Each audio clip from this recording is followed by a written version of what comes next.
welcome everybody. This is the first episode of Real Talk Ravens Podcast. My name is Tyler Keene.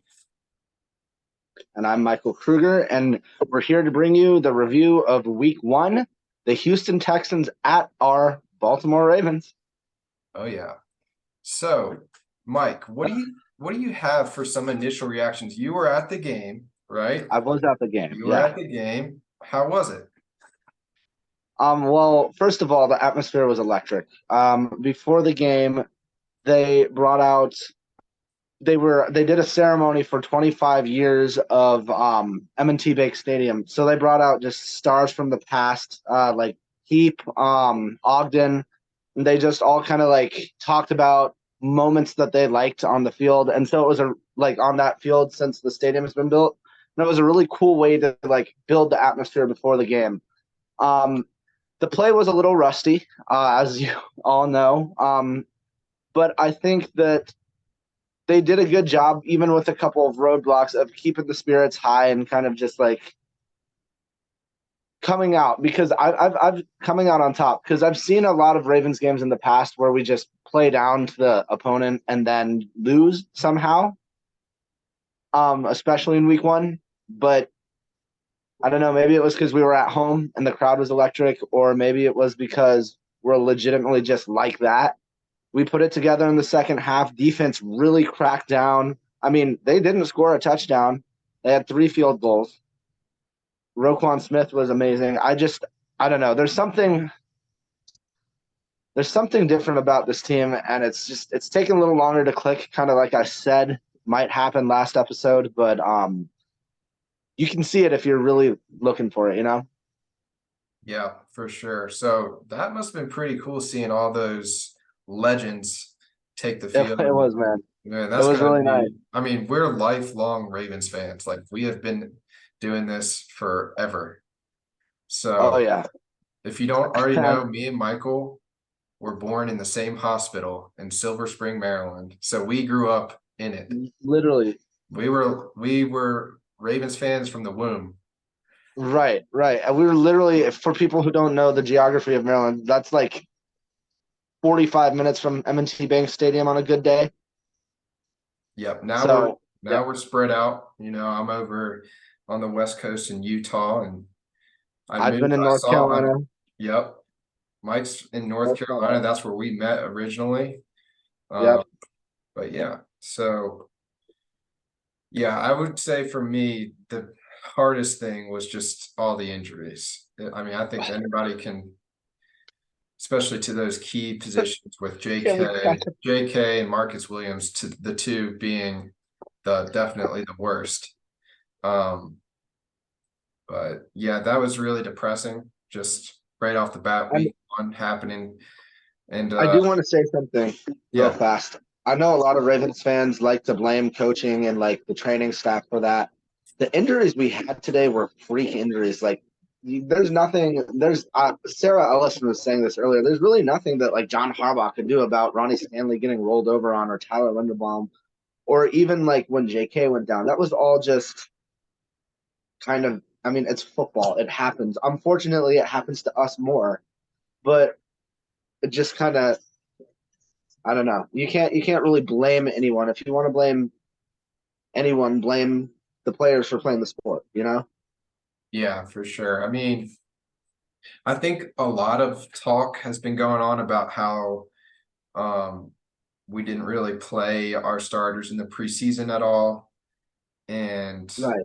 you know, for me as a former player, I would say it definitely helps to play in those situations to try to get your body back into game-like mentality, because although those were freak injuries, from my experience, a lot of times what happens is you're just like, if you're used to that gameplay, that game speed, you're going to drive your feet through the whistle. Whereas in practice, sometimes your feet, you know, you stop a second early because that's what you're used to. And that's what you get rolled up on. So that's, even though, you know, you can't prevent being rolled up on, you can technically if you aren't in that situation. Who's to say that's the case? But that's just from my experience. I've had plenty of offensive linemen get injured that way in practice because they stop before the whistle. Right. I never really thought about it that way, but that's an interesting point. So I'll take your word on that. Yeah. Other than that, though, I think another disappointment was the penalties. Like, I don't know if it was because this referee that we got was his first time as the head referee and he just wanted to prove a point and make sure he was involved in the game and get his numbers up. But holy cow, what do we have, 12 He was penalties? calling literally everything to the point where there were some calls that were like ridiculous. I think that was his problem, is he was just trying to call everything all Yeah. the time. I mean, all I know is I hope we don't get him again. I mean, Right. I'm definitely Watch us. gonna. We're gonna be playing in January and have him. That's to me why it's so important to scout out who your refs are before the game. Well, Before yeah. the game, I looked at it. I was like, all right, we're playing. We got this new ref. We have no idea how he's gonna be out there, and then he comes out and plays this crap. Like, Right. I wonder what game he has next week if he has one. Honest. I mean, I guess he would. They don't he rotate probably refs will. out in the NFL. Yep, we'll have to look. Yeah. We'll No. I mean, talk a a lot little of bit those more about the penalties. referees on our next preview of week 2. But I mean, yeah, I will say though, it is a little unfair to pin that all on the ref. There were a couple of sloppy plays like that face mask. oh yeah, You know, for sure. I just, I think there's I just a lot still, of us, like, it didn't never seem like in the preseason. Another thing with that rustiness is you're not all in at the same time. You're used to yeah, for different sure. people being in different spots, and the timing's all off, the communication is all off. And offensively, timing and communication are essential. Yeah, you're right. Yeah. So, I mean, well, it'll get better. I don't think we're gonna have this many penalties every week. I mean, 100 yards of penalties, that's a lot, even yeah, for week that's not one. something we're used to having on our side, but I definitely think Harbaugh will get them right. And Monken will try to get that rust off. Any communication lapses that we had will hopefully get fixed this week in practice. I know there was a few times where we tried to either hurry up or audible at the line, and there was just some type of miscommunication with either the motion or whatnot, Right. and it just kind of I snowballed mean, because, like, in the NFL, you have to be so perfect. mhm. Like, if you mess up one play on a drive, you're putting yourself at such a disadvantage. Like, you get a loss of a yard or a penalty on one play, it's so hard to overcome that. Yeah, and I mean, I don't know. I think we did overcome it pretty well. Obviously, we were 3 of 5 in the red zone. One of them because of that god awful interception, which the turnovers were sloppy, but like week one sloppy. Like Lamar immediately after the game was kind of like, yeah, that play was stupid when he threw the interception, and then with the fumble, it looked like he was just like, I don't know. He had the ball out a little too long and it slipped out of his hand or something. At least that's the angle I saw in the stadium. Mm-hmm. Um, but like we were pretty reliable and we were pretty good at coming back from our penalties. I think it was annoying how like literally on the very first on kickoff we got a penalty and we're at the 5 and we had to punt. It took a lot of momentum out. Um, God dang man, I really wish JK did not go down because he was looking like he was going to be the heart and soul of this offense, like Zay Flowers is. And I know he wasn't necessarily killing it on the ground, but he was very much involved. And I mean, that first touchdown was going to be the first of probably 2 or 3 that day. Yeah, for sure. So, I think for him, it was like the first couple drives, they didn't really give him the ball much. And I was texting you and I was like, dude, what are we doing? Why aren't we giving JK the ball? Like, what the heck's going on? And then as soon as we start giving the ball, he's breaking tackles. He never went down on the first guy, and then he goes down, right. and we fed him the ball. We scored a touchdown, and I then didn't even see what happened when he got hurt. it was kind of just a weird movement. He got a guy on his back that he was trying to shake off, and I guess Yeah. his ankle got stuck in the ground with someone, and someone basically put their weight on top of it. And it's kind of unfair to say this, and it's probably not right, but there are some people saying, is this a product of him not, holding out? Is a product of him not being involved in any training camp? Is it a product of him not going to OTAs? Me, I'm not going to say it is. I think he's been doing his job working out on his own. But I He think has there been are going posting to a be lot. people that are saying that, questioning whether or not he was truly fit and ready to play. I think he was. I think he was ready to come and take the league by storm and show that he deserved whatever contract. I think it's unfortunate because I don't think he's going to be a Raven next year. I mean, I don't see how we can re-sign him at this point, which is really tough, and he probably knows that. So honestly, though, for me, I think we have a higher chance now of re-signing him because his price tag's gone down dramatically. Like drastically, Yeah, his price tag has gone down, and it doesn't matter what team you are. They're not going to give some guy coming off an Achilles and an ACL back-to-back years top dollar. right.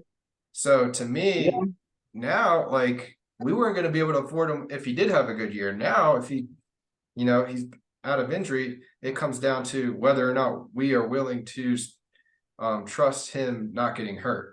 And if we I feel like can, it comes down more to is he willing to trust us because he's gotten hurt twice and he didn't sign a contract.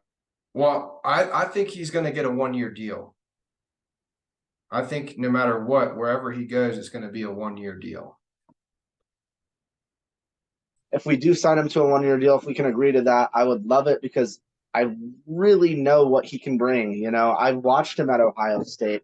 I watched him in 2020 in his rookie year, and I think that's going to it's be his. heartbreaking. I think that's going to be for him the best chance to maximize his value because running backs have a short shelf life, as we all know. So, I He mean, is really not working his case, is he?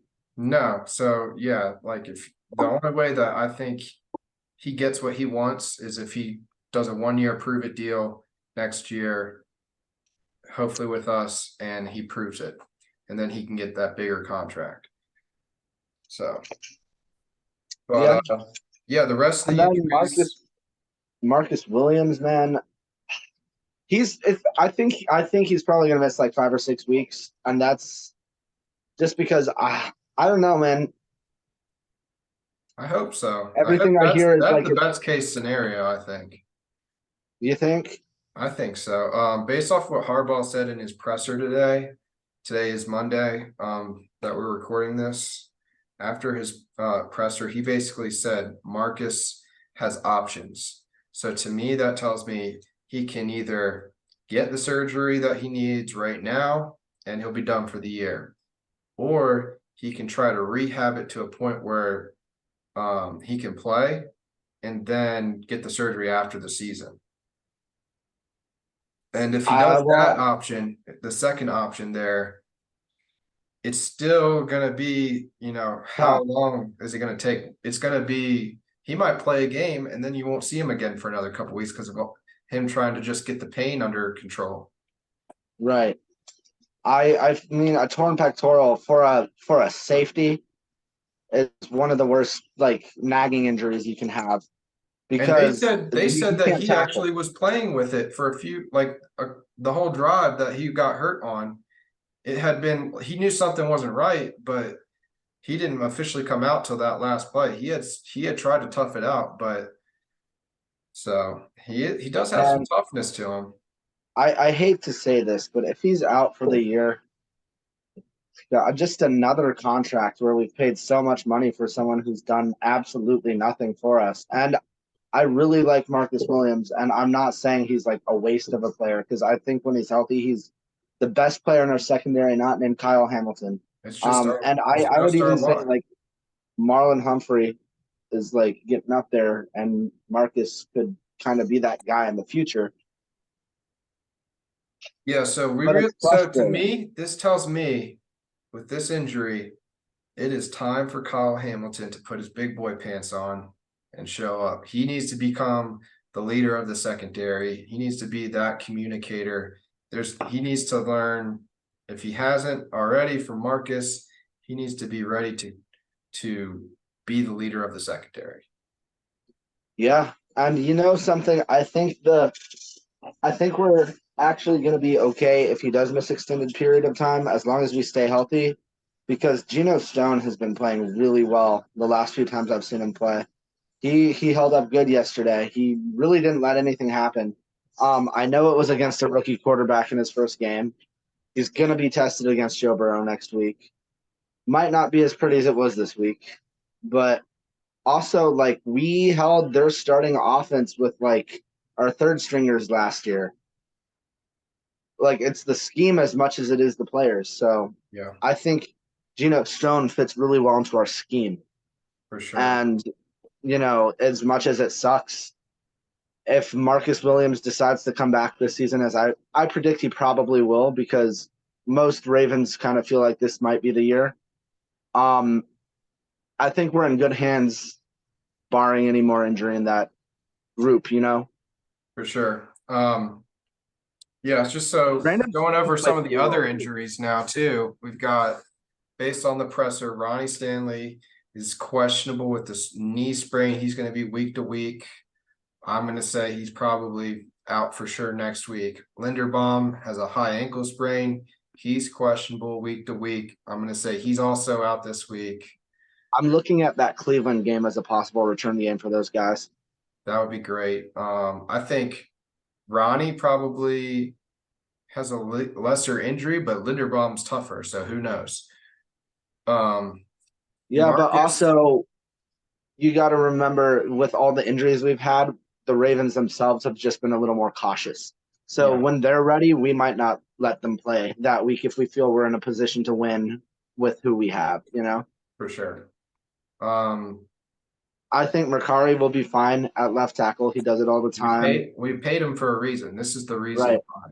And I always forget his name, but that rookie Mustafer. Mustafer, who came in at center, played well.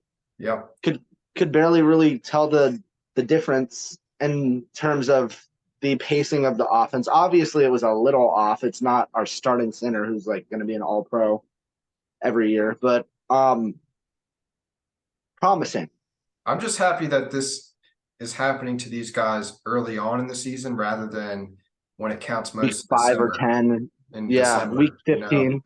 You don't want that happening right before the playoffs. We're having it happen early on. Let's get it all our injuries out of the way, and then we can Not hit to the ground mention, running. our besides these division games, most of our really tough games are late in the season anyway. So I'd rather have them there for, like, when we play the Chargers, Jaguars, then Dolphins and Yeah, 49ers, right? All in the span of 4 weeks. Is it the 49 are the 49ers in that mix too? probably. A I'm not crazy. sure. Yeah, the next injury that has already, been before the season is Marlon Humphrey. He's Mhm. questionable still. He said he's got a chance to play this week. I'm gonna go on it out and say he's probably not. I'll be looking for him to be more ready by week 3. Yeah, And then Colts. Mark Andrews with his quad bruise, He'll be back. I think he'll be back. He was a game time decision this week, so I think you give him one more week to rest a bruise. I think he'll be fine. He's probably already out there practicing this And week. you know something, we didn't really feature the tight end this week, and I think, like you said, it was a little, or like I think it was probably strategic. It was most likely a opportunity for those younger guys to get some snaps, but we didn't really want to give away too much of what we're going to be doing with Andrews, um, because I can't imagine Todd Monken not having some sort of tight end heavy something, you know? Yeah, I looked to me early on. They tried to get Isaiah Likely involved, and then he didn't Never really happened. produce much, and he didn't really come back to him after that first drive. He tried to hit him on a tight end screen and then another short pass. But Hmm. besides that, that was about it. And then Collier had that drop. Yeah, I wanted to touch on that when we talk offensive plays, but yeah. Um, yeah, so let's keep it moving to the offense then. Who would you say is your offensive player of the game? I think it's hard to say anyone outside of Zay Flowers. Yeah. Zay Flowers, what was it, 79 yards, 9 catches, something like that. Could have I been mean, he's 87, except for those last two screens that or RPO screens they threw to him where he got tackled for loss. Before those two catches, he was at 87 yards. yeah, and that's kind So of, I mean, it is what it is. He had that beautiful like 21-yard catch where Lamar kind of threw it across his body, but like found him. I was actually kind of scared it was going to get picked from where I was sitting. The angle looked weird, but I mean, great catch by Zay.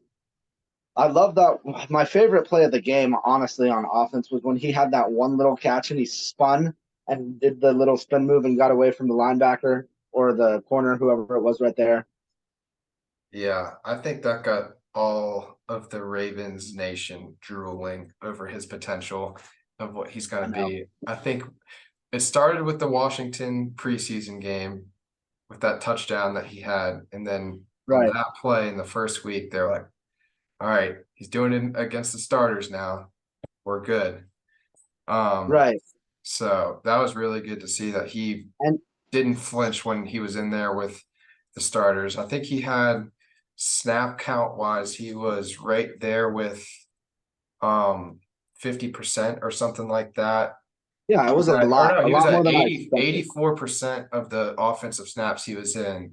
So it was basically him and Odell as the top two wide receivers. Rashad Bateman was only in 39% of the snaps, and Aguilar was about the same as Bateman at 38%. So I think Yeah, we're trying to ease Bateman back, but he did have definitely he had a um, good game. a good game. I think he had the few catches that he made. He showed some burst that was nice to see.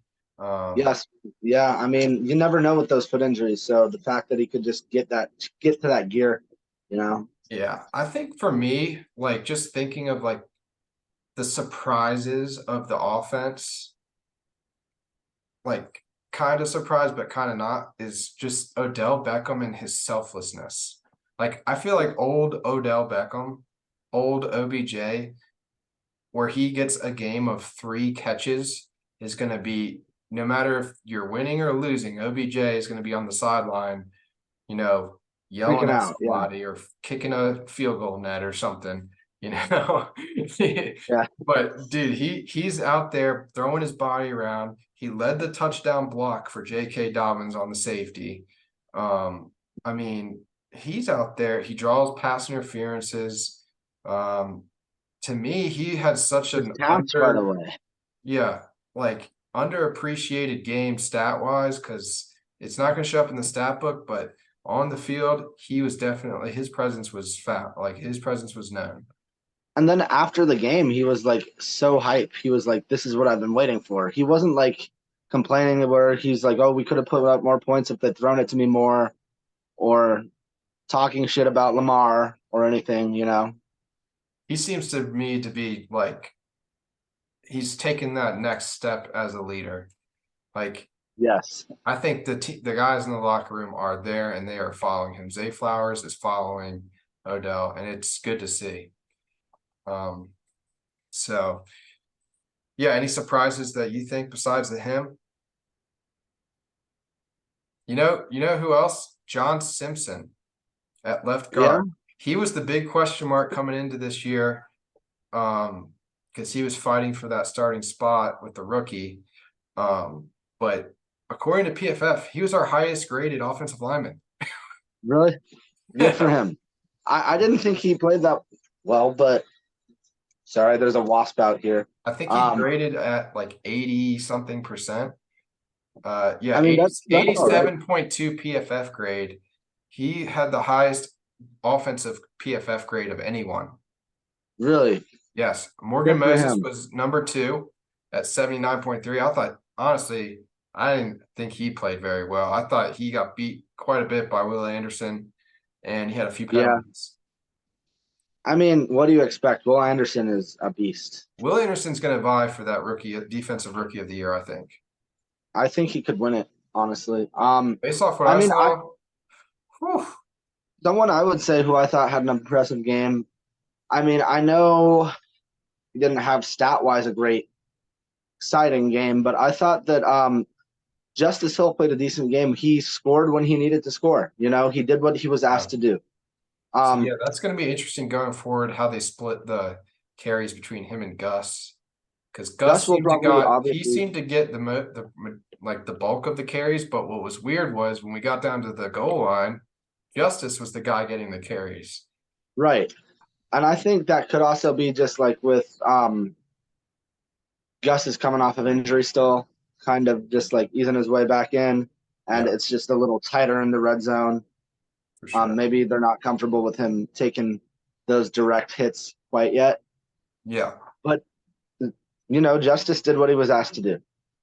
for sure. I think that pretty much wraps up the surprises offensively. But I will say, let's talk about just the offense in general, just like some key plays that we maybe didn't execute. One was the one that you mentioned with Charlie Kohler. I felt like Right. that it was toward the end of the third quarter, and we were on a drive that I felt like if we score on this drive, it's going to wrap up this game. Mm-hmm. First down, Kohler gets the ball. It's probably an easy 15-yard gain, maybe more. And for whatever reason, he drops the pass. Then we come back the next play, we turn the ball over. Justice Hill on an RPO sticks his arm out and hits the ball out of Lamar's hand. I mean, really? Just imagine if Kohler catches the ball the play before the change of defense. That's how one mistake can lead into multiple mistakes. And I guarantee Monken is killing them this week about those little details, catching the ball on those RPOs. If you're a running back, you can't have your elbow up this high where the quarterback is throwing the ball. If he's going to hand you it off, it's going to be right in your gut. You don't need to get your elbow up that high. So definitely. I think there was one play. That's going back to that rustiness. Who knows how many reps Lamar and Justice Hill have gotten together? It's probably been Huntley and Josh Johnson getting most of the reps with Justice Hill. There was one play that really aggravated me because like the Texans like all out blitzed, but like our O-line opened up like the Red Sea because like immediately there was like two people in Lamar's face. And I think it was on a 3rd and 5 or something like that. And it was just like there was nothing we could do. It was like boom, boom, Mm-hmm. Both sides. Really, the whole like middle, like like the tackles and the center just. I felt like on the 3rd down and passing situations, it felt like we didn't do a good job of putting Lamar in situations where he was protected. It felt like he was constantly under pressure in those situations, and you got to know that they are going to bring pressure on those downs. When it's 3rd in a passing situation, 3rd and medium, 3rd and long, you're going to get blitzed, and they're going to come up with some creative blitzes to try to confuse you. And to me, it just seemed like we weren't even bringing an extra blocker. And usually when you do that, you bring an extra tight end in, you bring Patrick Ricard in, something. We have to. I mean, we kept Patrick Ricard for a reason, so. Yeah, and you have to protect Lamar in those situations, and I know it's got to be an emphasis for Monken this week because other teams are going to see that and they're going to just follow suit on 3rd downs. And Lamar can only do so much when he's got 1 second to throw the ball. So, definitely, yeah.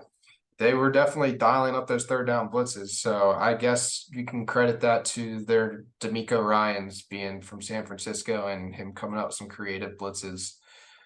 Yep, that's always tough. Those guys are pretty good at. I think we mentioned this last week, just new coaching staffs. It's hard to game plan a little bit for them because you don't know exactly what they're going to do in those situations. Yeah, for sure. And those situational play calls, usually – you're playing against a coach that you've got some tendencies on and you know what they're going to do. So with D'Amico Ryans, there's probably a good chance they didn't really have a good idea what he's going to do since he's a new coach. And I And know he's early not on, their calling the defense was defense, but kind of I'm shutting us. sure his footprint was heavily included in that defense. Right. And, I mean, the first few drives, we were having a difficult time doing anything. So, kudos to them, and that's probably why. We just really didn't have much of what to expect. He had his hand in that defense, and they've got some studs on that defense as well, Yep. Now, I will say there never really was a point in the game where I was worried we were going to lose. Even when we were up only 7-6 at halftime, I was just like, well, I told my girlfriend who I was with, I was like, we're gonna come out and we're gonna be fine. We're gonna score. Was it 2 or 3 7-6 or touchdowns. 10-9? It was 7-6 because they scored their last field It goal was in the 7-6. yeah. All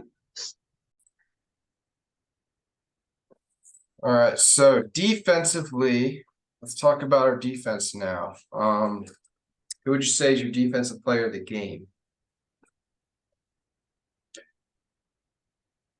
Let me think. No, Ronnie Stanley. Probably the best defensive player we've had in a very, very long time. Asserting himself, 16 tackles. It can happen, but I don't know. He just had a flair about it. It's like he was the captain of that defense, and it was unquestionable. And he just opened up the game for Queen in a way that I've never seen Queen play like. It's exciting. And no, that's not to take any credit away from Patrick Queen. He's balling out because he wants to be a Raven in the future too, or at least get paid somewhere. And this is exactly what I was hoping would happen. Yeah, I am very happy with Roquan Smith. I mean, he's like, I don't want to compare him to Ray Lewis, but he's almost like his product. He's so similar. Yeah, like the way he plays, he's so instinctive. He's so fast, and he comes with you with a punch. Like he ain't coming with nothing. He packs a punch. And I think the play of the day for him that really solidified for me that he was the player of the game was the 4th and 1 run. Yeah, he stuffed it in the backfield on Pierce, and I mean Queen had one too where he sacked Stroud. Yeah, on a 4th down run play for me, like I feel like it's even harder to stop a run on 4th and 1 than a pass. Right. And you know what? We stopped a lot of short yardage situations. Like we were penetrating that O-line, which again, they were a little injured, but we were penetrating that O-line and stopping the run really well. Yeah. Michael Pierce, it's gonna Roquan Smith. It's gonna be a hard time finding a game where Roquan Smith isn't the player of the game. Right. I think he's gonna be huge next week. He's gonna have to be. Yeah, for sure. He's actually also, this is his first year with the green dot on his helmet. So, or at least it is with the Ravens. I don't know. I'm sure he did it with the Bears. Yeah. So it was a good big introduction for him to this year. They said it was the first time that a Raven had that many tackles, even more than Ray Lewis in the first week of the season. Ray Lewis, I think, has had multiple games with 14 tackles in the first week, but Roquan topped that with 16. So that's pretty cool to see. And then I feel like another player that just went under the radar, stats wise, was Clowney, Jadeveon Clowney. Right, for sure. He wreaked so much havoc and was able to just penetrate that tackle. It seemed like he was always matched up on the tackle that had the second and third stringers in there, and he was just giving them everything that they had. And whether it was a run or a pass, it didn't matter. He was in the backfield. And it was pretty nice to see. I will say he did miss, I think, 2 sacks that he had the quarterback Stroud dead to right. Right. Definitely should have had. And if he comes away with those 2 sacks, it might be him who's the player of the game. Right. And I think he'll he'll get them. It's a matter of time. Normally, when you see that, it's a matter of time. Yeah, Especially if you see that in week 1. there's just been so much, underwhelming of our pass rush, and it wasn't just him. Owe, Ojabo with the sack strip, and then Dude, the other Matabika had that the other monster sack. yeah, the other surprise to me was that we had Malik Harrison playing some outside linebacker. Yeah, He's been generally at inside linebacker from what I've seen I throughout didn't the notice that. preseason. Yeah, he came in. It wasn't for many snaps. Let's see, but the snaps that he did play was at outside linebacker. He didn't play any at inside linebacker from what I saw. And I mean, I saw him out there, so I guess I just didn't put 2 and 2 together. It looked like to me that they chose to do that when they wanted that position to drop back in coverage a little bit more. So he got 15 snaps, which was about 20% of the defensive snaps he was in. And then other outside linebackers you had, let's see, you had Tavian Robinson had a few snaps at 7, so he had 9%. You had a Ojabo at 37 snaps, right at 48%. Yep. Clowney was at 46 snaps at 60%. Owe 49 snaps at 64%. Seemed to me Clowney and Ojabe rotated more frequently. And I guess it was just a 3-man rotation between Owe, Clowney, and Ojabo, and then and then Harrison and Robinson came in to relieve them. But Harrison, when they put him in there, he didn't back down. For a guy that's normally used to inside linebacker, to me, that was pretty impressive. Yeah. Yeah. Like I said, I didn't really notice it because he was still kind of dropping back into coverage that he was playing, outside. But from what I saw, he was solid. He didn't play a lot. Obviously. I don't know if it was because there's a package where maybe Houston was in. When I did see him in, Houston was in 2 tight end sets. So maybe it was a personnel thing where they wanted him to be on the field when Houston had 2 tight ends on the field. Maybe that was it. I'm not sure, but that was one thing I did notice. Brent Urban also got about the same amount of snaps as Harrison. Seemed like they were in together. So I don't know if it was just a rotational thing or maybe it was a sub package. But yeah, the only defensive players that didn't play any defense at all and just played special teams were Delton Phillips, Seymour at corner, Trenton Simpson at linebacker, and that was it on defense. The only offensive player that didn't play offense was Tylan Wallace. And that makes sense. And so did Falele, obviously. Right. There would have been a few other offensive linemen had not been for the injuries that didn't play, but that just did off special teams. But I thought it was weird that we had our starting O-line and starters kind of out there late. I know the score was still kind of close, but I don't know. The game was kind of put to bed. I don't think we had many options later on in the game. Well, no, I'm saying they both got, I mean, not Ronnie, but Linderbaum got hurt pretty late in the third quarter, if I'm remembering correctly. Wasn't it one of the last? It didn't feel like the game was out of hand to me. I don't know. With the third quarter, I don't think you pull your starters out in the NFL. Yeah, I know. 2 possessions because it was really it was 16 points. I'm just being irrationally emotional. Yeah, it was only 2 possessions. If it was 3 possessions, then maybe. Yeah. I don't know. The other defensive surprise to me was how little Rock Ya-Sin played. I didn't realize that his injury was as serious. I thought he would have played more. I thought he was good to go weeks ago. Yeah. Yeah, the way they made it sound, that was the case. But Darby started on that side. And Darby, I mean, he didn't let up anything big. But at the same time, I didn't see him make any spectacular plays. He was solid when he needed to be. He let up a couple of plays, but the one play Brandon Stevens let up was the one that he tried to jump when he was playing corner. He tried to jump a curl route He almost And had it I'm too, telling you what, he was a split second from that being a right pick. there. And it was Robert Woods made an exceptional catch. Like he hit the ball and the ball was like literally just on the fingertips of Woods, and he was able to make that catch and turn up and make a big play out of it. But I think honestly, Brandon Stevens, he had two big hits. That's one thing I saw. And to me, when you see a guy that's at corner, like maybe he's not the best man coverage guy, but if he's going to come and hit you, I like him as a free safety. He's still listed as a free safety on the roster. Maybe now that we have that injury at safety, he plays a little bit more of that. I'm not sure.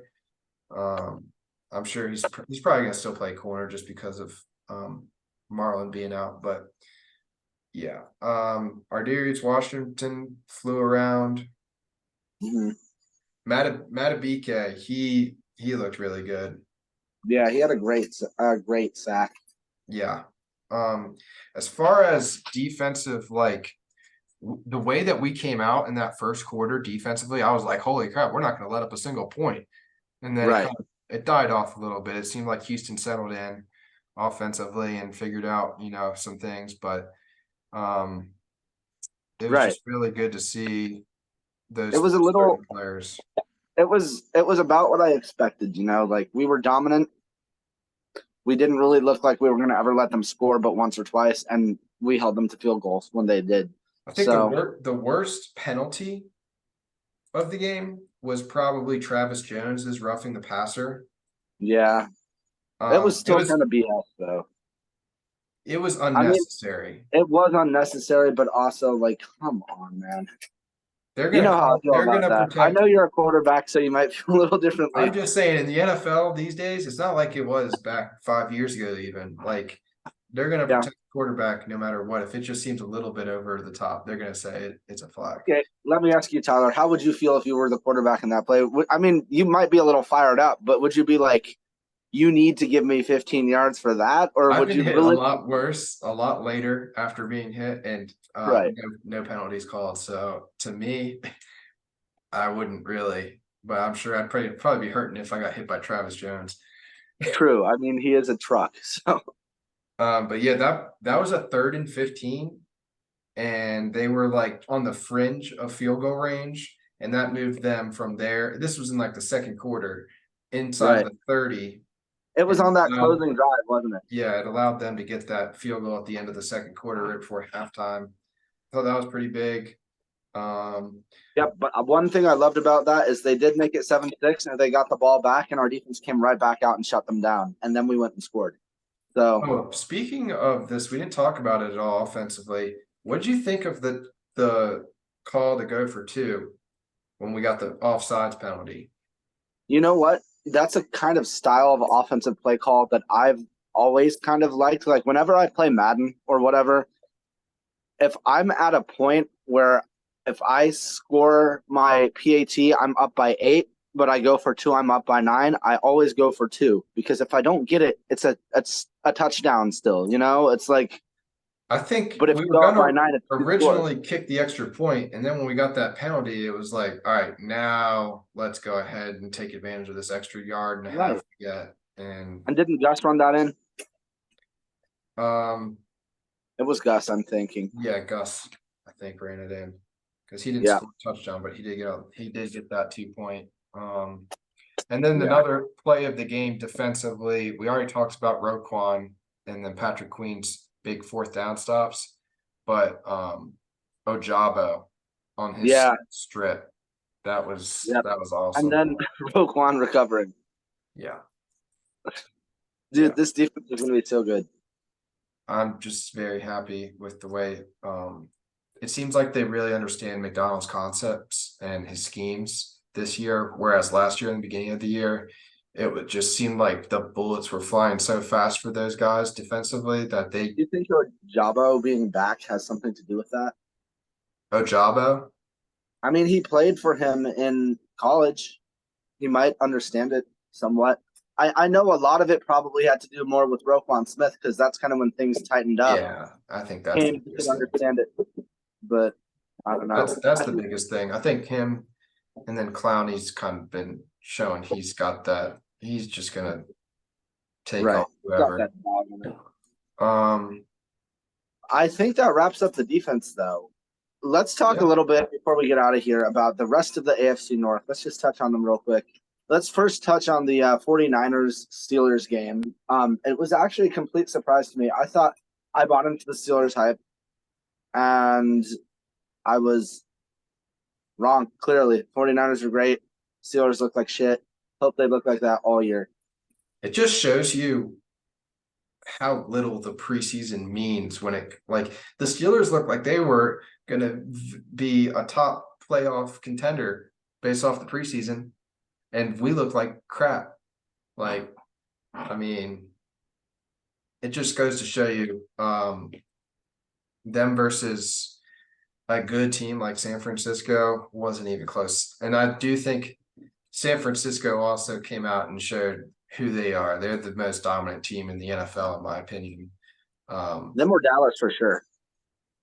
Yeah, Dallas, you could say that too. San Francisco, I just think they did it without the defensive touchdowns, so it was a little bit more dominant to me. Oh, yeah. I was just going to say, I think the one thing that was really solidified to me is that the Steelers offense could be good, but they have no clue what they're doing. I think their OC sucks. Because Najee Harris is better than what he's put up. I think Kenny Pickett does have the potential to be good, but he looked pretty damn bad. I don't know, man. Like, yeah, the Steelers defense is legit, but they ran into a tough offense. Okay, it happens. Well, another big thing for Pittsburgh was the fact they lost Deontay Johnson pretty early on with a hamstring injury. So it'll be interesting to see what the timetable for that injury is. Because if he's out any further, it's going to basically be just Pickens. And to me, like Pickens has gotten a lot of hype this offseason. I'm not like too sold on him because I feel like he's kind of just a 50-50 ball catcher. And he didn't seem like he created too much separation yesterday. So I just want to kind of see how he does these next few games before we play them. Because he might make you eat those words in a couple weeks. He might, but yeah, I mean, I just think, like I said, 50-50 ball is more like an 80-20 ball for him. But when it comes to running like regular, like, sharper cut routes, curl routes, deep digs, things like that, corner routes, I just don't see him getting the separation that he needs. That some of the other guys are getting, especially even Deontay Johnson with his speed. I don't think Pickens has that same speed. Fair enough. Yeah, but no, then so obviously Steelers lost 30-7, so they weren't even in consideration on that one. The other game have my favorite game of the day. Yeah, the other game was Cleveland and Cincy, and this one was played in Cleveland, and Cleveland won 24-3. It started off, it was 10-0 at halftime. The Bengals only scored a field goal in the third quarter, and that was pretty much it. And Deshaun Watson, I mean, he had some good plays, but I wouldn't say that he's, just he was incredible. He threw for 150 yards and a touchdown, and I think he ran for a touchdown.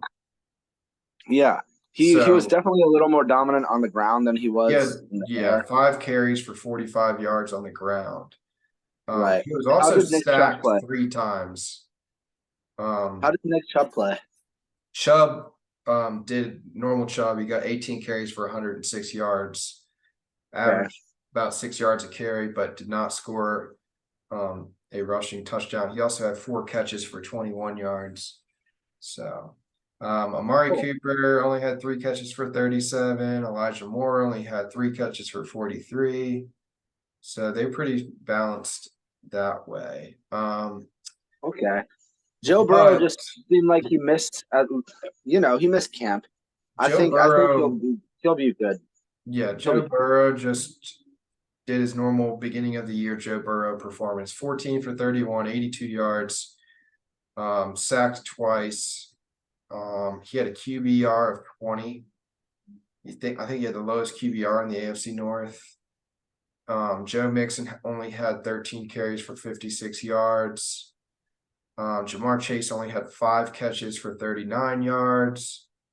So yeah, they didn't have anyone produce. T. Higgins held without a catch. It's going to be interesting to see. I think T. Higgins is maybe frustrated with the fact that he's not getting a contract with them. Yeah, probably. It's going to be interesting to see that. I mean, this game also came within a week from Joe Burrow signing a massive deal. And Huge deal. I feel like if you're a Cincinnati fan, it's hard to not say, why did we just give you all this money for you to come out here and blow a divisional game like this? Well, let's be honest. Cincinnati fans are stupid. They talk a lot of trash, and they expect – like, what do you expect? He didn't play in training camp, and the Browns are a legit defense. Like, okay, look, not all Cincinnati fans are stupid, but just like I feel like they're very temperamental fans. Like they're very just quick to hop on a train. Like that whole stupid thing with Burrowhead, and then their mayor was like, you got to get the DNA test. Like this is stupid. This doesn't seem intelligent, and I feel like that might be. You're selling Joe Burrow short if that's what you think, you know? And maybe, no offense, maybe that's how you feel. But I mean, you've said it yourself. You know what it takes to, like, prepare for a season. If you look at his complete portfolio, you're going to say, all right, Joe Burrow is one of the best top 3 quarterbacks in the NFL. But I'm just saying, when you just come off of a, record-setting deal, you expect your quarterback to throw for over 100 yards. I mean, you I could don't say care the if you same played in the thing preseason. I don't care if you were playing video games with Kyler Murray the last 2 months, but I don't care. I don't know. I was definitely not calling that thought process unintelligent. I just feel like it's just an easy dig, you know? It's like, of course, you could say the same thing about Lamar Jackson. You could say the same thing about Saquon Barkley or Daniel Jones. Lamar was nowhere as bad as Joe Burrow in week 1. No, he was not, but he was also nowhere near as good as he should have probably been. I think he might have had the top performance. He did with a 79%. With a 79% pass rating. So, I mean, as bad as it felt, he still was the number 1 AFC North quarterback. But what I'm saying is, like, I don't know, man. Like, Joe Burrow could have probably played the Cardinals and had that game yesterday because he had no preparation yet again. And, they started 0-2 last year, and he had no preseason either. Not even preseason, just training camp. And, yeah, he signed that contract. I actually think it was a little foolish of the Bengals to sign him this early. I know he's super good, but he already has torn his ACL once, and he's already, missed the beginning of the last 2 seasons, So, I wouldn't say don't re-sign him, but I probably would have waited to watch him play a few weeks, make sure he's healthy, make sure he's not throwing 83 yards a game, But, I mean, you know what? It's the Bengals. I hate them, and I'm glad they did it. And hopefully Joe Burrow plays like that for the rest of his career and retires a sad, depressed, terrible quarterback. That's how I feel. And just like that, the Week 1 Reaction Podcast is complete. I'm an asshole. And we are signing out. I'm such a jerk. I'm sorry. You have a good night, dude. All right, later. See y'all. See y'all.